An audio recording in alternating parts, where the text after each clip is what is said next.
এরে এমন ভাবে জিকির করবারে মুমিন, আরো জোরে আওয়াজ দিয়ে বলেন না আল্লাহু।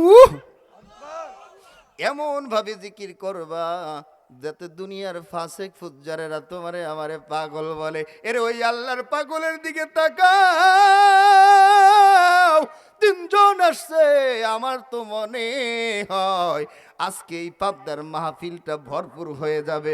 আমার বন্ধু আলী হোসেন আনসারী এমন আলোচনা করেছে যে আলোচনার সময় যদিও সংক্ষেপ ছিল কিন্তু হৃদয়টা ভরে গিয়েছে। অতএব আমি ছোট্ট মানুষ, আপনাদের দোয়া চাই। কথা হবে সব কোরআনের আওয়াজ। একটা মানুষও বাহিরে থাকবা না গো মা, ও পর্দার অন্তরালের মাগো, সন্তানটাকে পাঠাইয়া দাও, স্বামীরেও পাঠাইয়া দাও। কতদিন কত রাত ঘুম হারাম করিয়া গানের ময়দানে রয়েছে। এরকম তোমার স্বামী গানের ময়দান থেকে ওই ফজরের সময় বাসায় ফিরেছে, তাতে যদি সমস্যা না হয়, কোরআনের ময়দানে আসলে কিসের সমস্যা? বরং এত লাভ, এত লাভ। আখিরাতের জিন্দেগিকে সুন্দর করতে হলে এই লাভের কোনো বিকল্প নাই, ঠিক কিনা?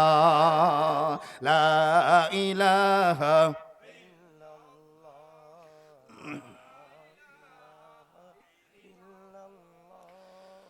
লা ইলাহা ইল্লাল্লাহ, লা ইলাহা ইল্লাল্লাহ, লা ইলাহা ইল্লাল্লাহ, লা ইলাহা ইল্লাল্লাহ, লা ইলাহা, লা ইলাহা ইল্লাল্লাহ, লা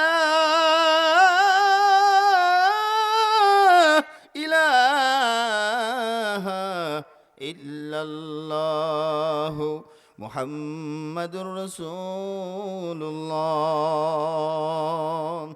সাল্লাল্লাহু আলাইহি ওয়াসাল্লাম।